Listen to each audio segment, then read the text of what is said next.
Welcome to Be Live 365. I'm Pastor Jay. Hope everybody's having a great weekend. I hope everybody has a blessed week. You know, we're here praying for you guys. We love you out there. You know, if you have anything, you want us to pray for, just give us a comment down below. We're going to start this day because this is about God and what He does for us. And that's He's a God of restoring what was taken from us. We're going to talk about some Bible verses. We're going to talk about people today. One thing we're going to talk about, and I'm going to go ahead and read the verses, is Ezekiel 26. Then will I sprinkle clean water upon you, and you shall be clean. For all your filthiness and from all your idols will I cleanse you. A new heart will I give you. A new spirit will I put in you. I will take away the stony heart of your flesh, and I will give you a heart of flesh. I will put my spirit within you, cause you to walk in my statutes, and you shall keep my commandments and do them. And you shall dwell in the land that I give you to your fathers, and you shall be my people, and I will be your God. I will save you from your uncleanness.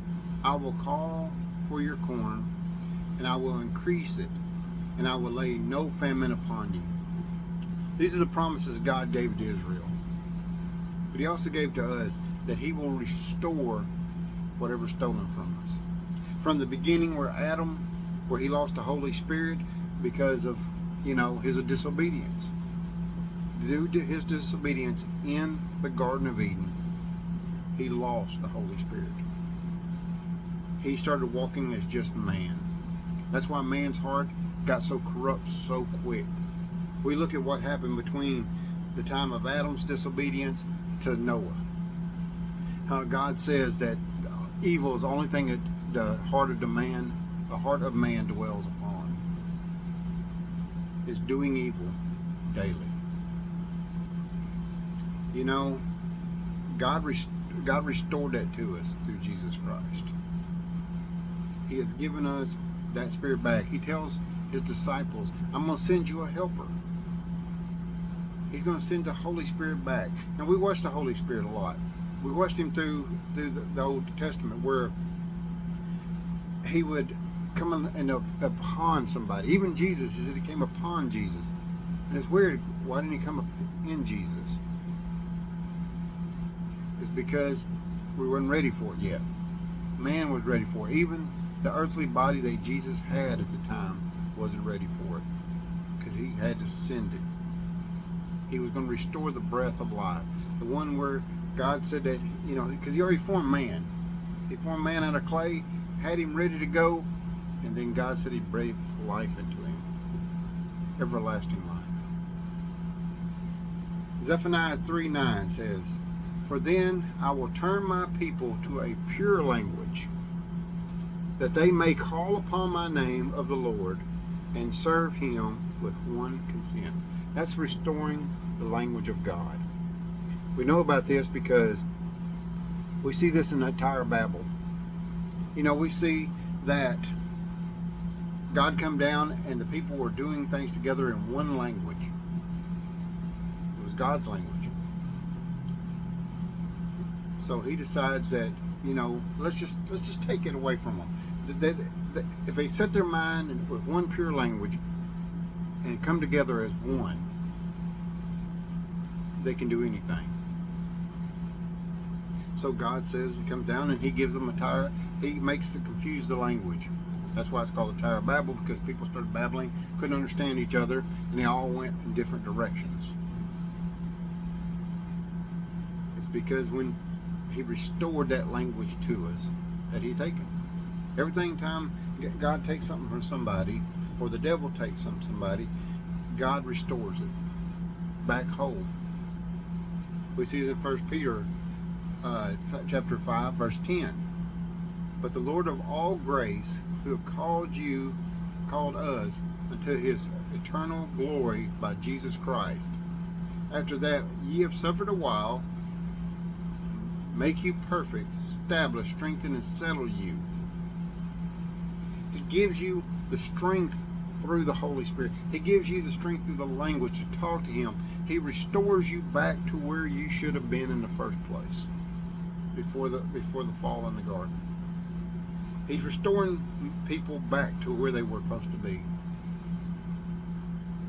That's the thing that we got to put in our heart and our soul, is that we are here for God, that He is restoring. He is giving that language back to us. He is giving that spirit back to us. He has given us a heart like His heart.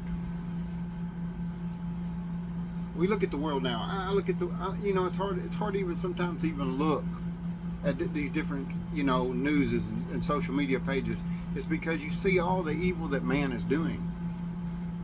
Because it's what the devil wants to show you most time. Because to be truthfully is, there's a lot of good going on. There are people being saved. There's 12,000 people being baptized at one time. There's a lot of good in this world because God is still working.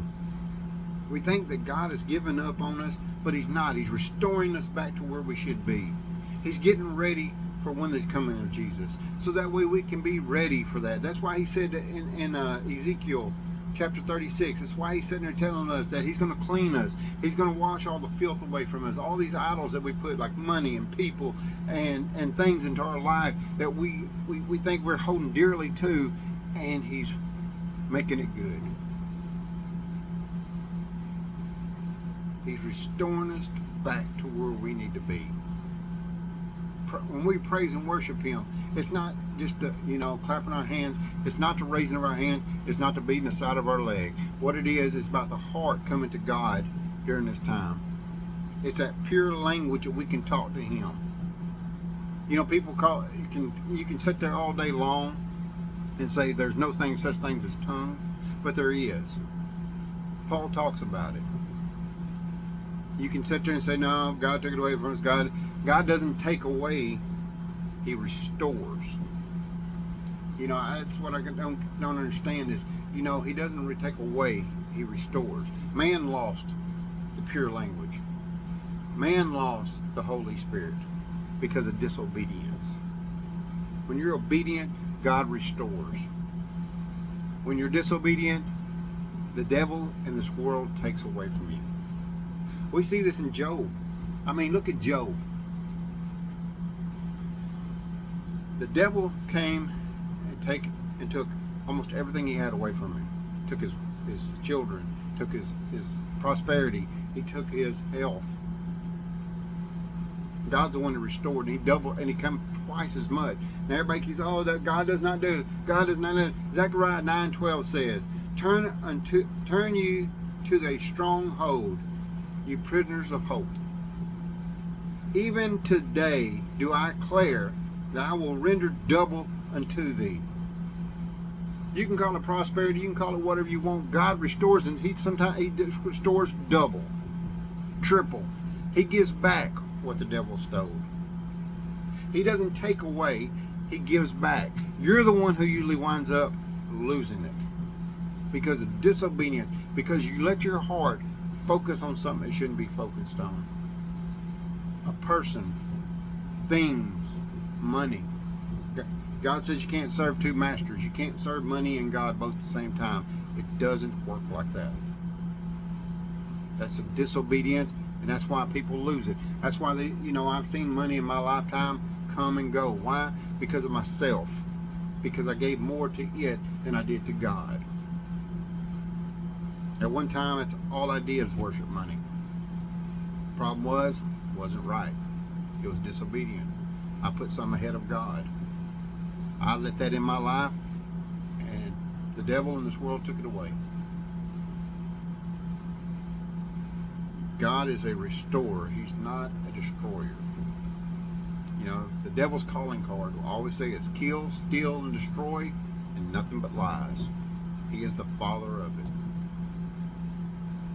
We have to step away from this evil. We have to step away from what the world wants us to think all the time. I look at it, you see it because you see people, how the world is changing. How the devil wants to steal stuff. He stole the rainbow.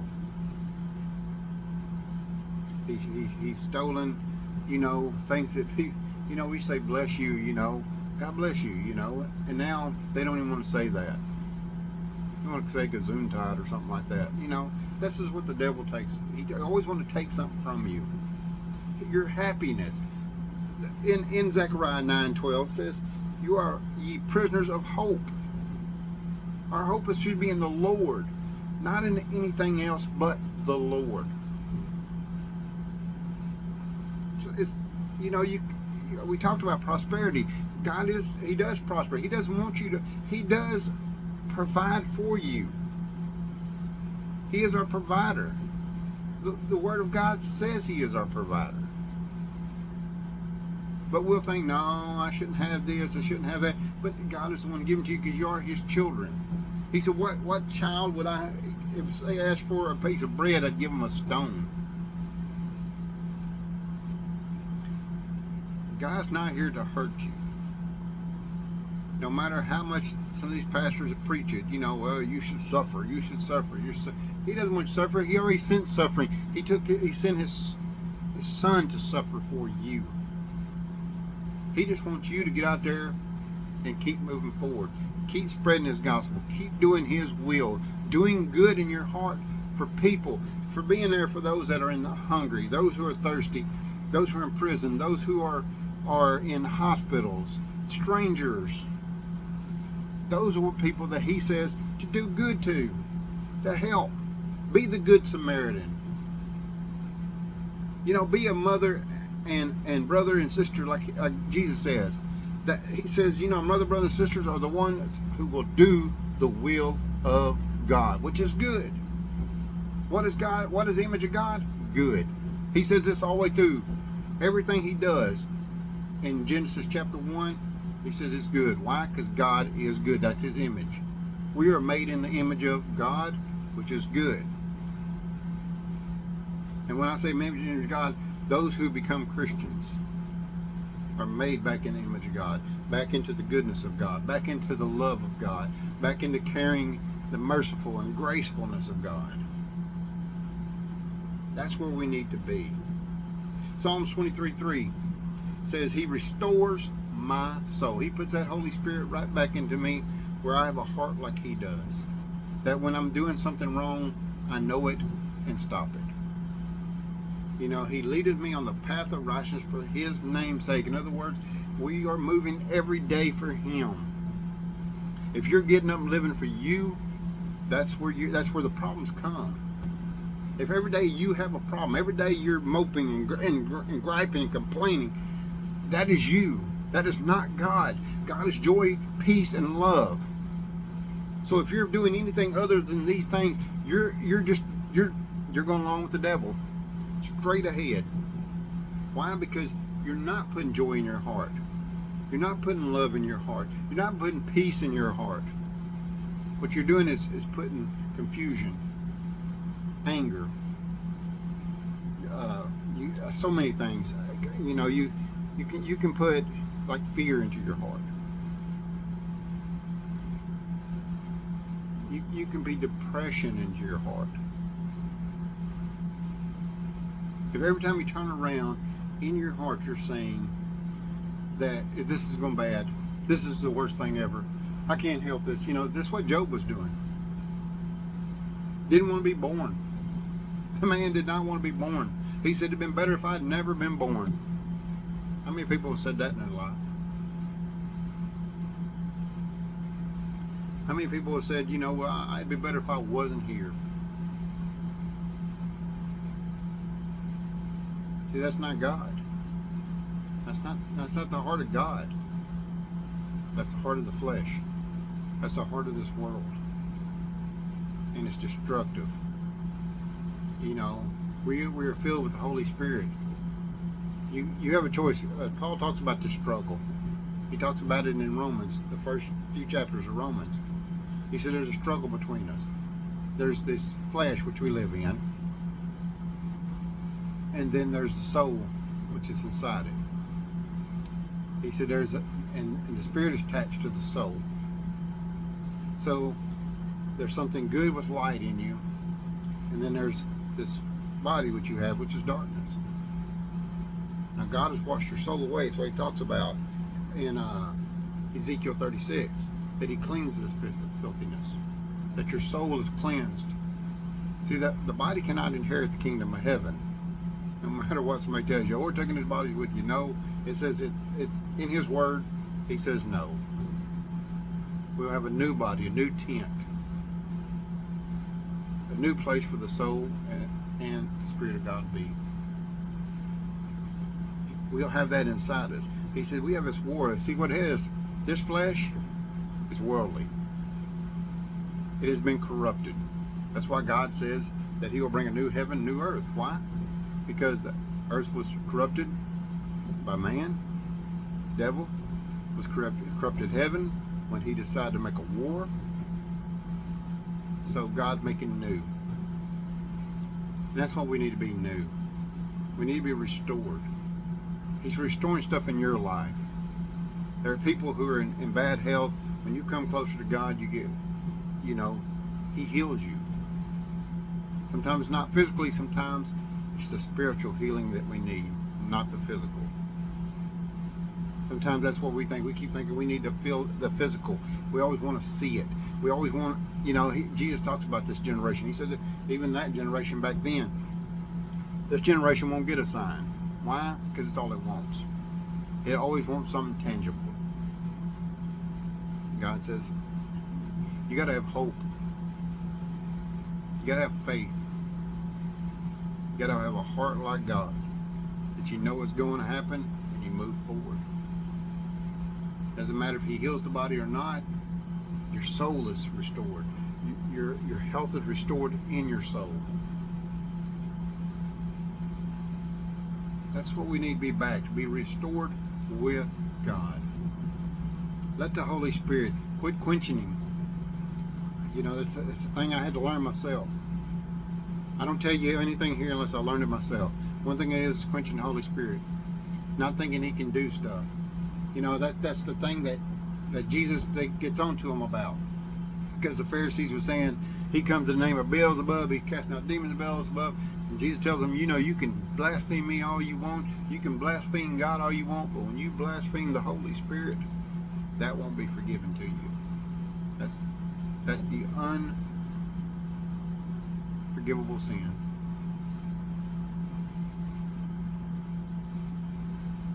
It's taking that Lord's name in vain, taking God's name and telling it, oh, these people don't have the Spirit of God in them. You can't say that. If they're doing good, that's God. The devil doesn't do evil or good. I'm just to be honest with you. The devil doesn't do good. He doesn't play that way. He can pretend all he wants, but you can see what's good and what's bad. You can see what's good in your life and you can see what's bad in your life. Will the devil give you gifts? Yes. But Jesus talks about that. He says they will rust. They will rot away. He said what God gives you, no man can take it from you. Give yourself to God. Restore that soul.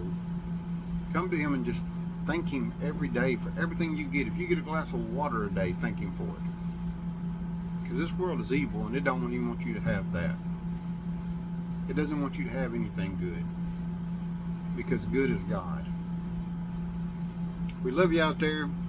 We'll keep praying for you. If you like and want to give, you can give at tithely.com. Just look up, go to a search, and it'll say Be the Light 365 Church. And we also have it on PayPal.